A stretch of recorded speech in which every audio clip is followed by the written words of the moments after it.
আসসালামু আলাইকুম আরহামতুল্লাহি ওয়াবারাকাতুহু। বিসমিল্লাহির রহমানির রহিম।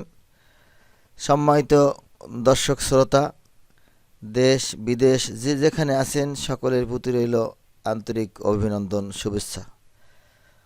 আজকে যে বিষয়টি আমরা জানব, এ পর্যায়ে আমাদের আলোচ্য বিষয় হচ্ছে নামাজের দুই সেজদার মাঝখানে বিশ্বনবী সাল্লাল্লাহু আলাইহি ওয়াসাল্লাম যে দোয়াগুলো পড়তেন, আমরা এ সম্পর্কে একটি হাদিস আলোচনা করব।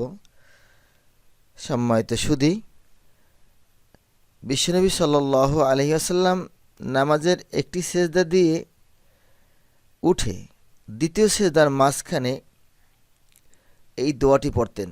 দোয়াটি হচ্ছে আবু দাউদ শরীফের হাদিস।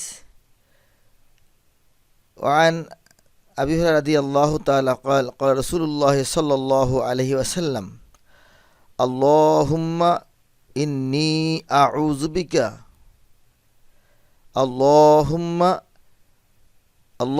اغفر لي وارحمني واهدني وعافني وارزقني।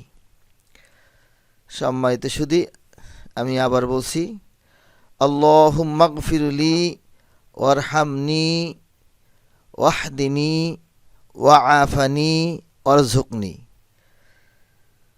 আমি আবার বলছি, আল্লাহুম্মা গফির লি ওয়ারহামনি ওয়াহদিনি ওয়াআফানি ওয়ারযুকনি।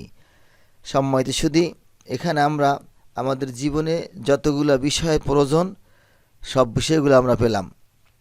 আল্লাহর কাছে আমরা গুনাহের জন্য মাফ চাইলাম এবং আমার সকল হাজত যত প্রয়োজন সব আল্লাহ এখানে পূরণ করবেন, আমি এই দোয়া করলাম। এবং আমার রিজিকের জন্য আল্লাহর কাছে পানাহ চাইলাম এবং আল্লাহর কাছে আমি হেদায়েত কামনা করলাম যে আল্লাহ আপনি আমাকে হেদায়েত দান করেন। সবচেয়ে আল্লাহর কাছে বেশি আমাদের পাওয়ার হচ্ছে আল্লাহর কাছে হেদায়েত পাওয়া, দিনের সহি রাস্তা পাওয়া। প্রিয় সুধী, হেদায়েত পাওয়া কঠিন বড় নেয়ামত। যার তকদিরে হেদায়েত আছে তিনি হেদায়েত পাবেন আল্লাহ দয়া করলে। তাই আমরা আল্লাহর কাছে হেদায়েতের মহতাজ। সম্মানিত সুধী, তাই আমরা নামাজের দুই সেজদার মাঝখানে এই আমলটি করব, একটি রসুলের সুন্নাত। রাসূলুল্লাহ সাল্লাল্লাহু আলাইহি ওয়াসাল্লাম বলেন, ফিতনা ফাসাদের জামানায় যে ব্যক্তি আমার একটি সুন্নাতের উপরে আমল করব বা একটি সুন্নাতকে জিন্দা করলো, আমল করলো, সে কাল কিয়ামতের ময়দানে 100 গলা কাটা শহীদের সওয়াব পাবে। সুবহানাল্লাহি ওয়া বিহামদিহি।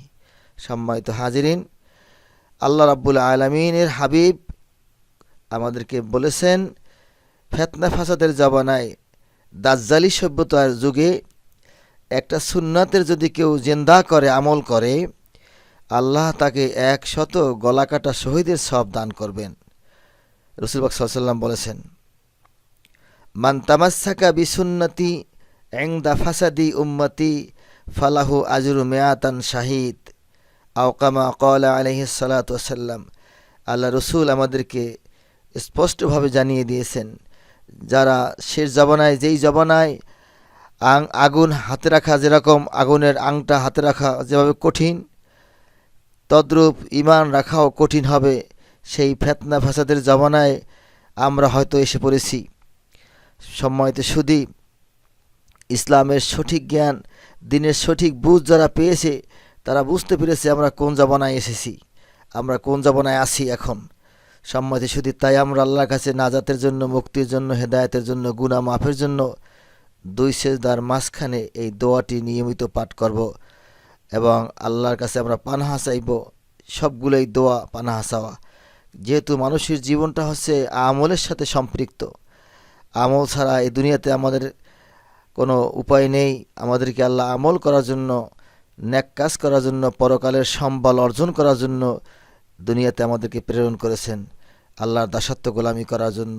সম্মানিত সুধী, তাই এই দাসত্ব গোলামি হবে বিশ্বনবী সাল্লাল্লাহু আলাইহি ওয়াসাল্লামের নির্দেশ মতো। নিজের মন গড়া কোনো কিছুই করা যাবে না। তাই বিশ্বনবী সাল্লাল্লাহু আলাইহি ওয়াসাল্লামের এই হাদিসটি আমরা যারা শুনবেন, আজকে থেকে আমরা বাস্তব জীবনে আমরা হাদিসটি পালন করব। আল্লাহ যেন আমাদেরকে বোঝার এবং আমল করার তৌফিক দান করেন। আখির দাওয়ানা আনিল হামদুলিল্লাহি রাব্বিল আলামিন। আসসালামু আলাইকুম ওয়া রাহমাতুল্লাহি ওয়া বারাকাতুহু।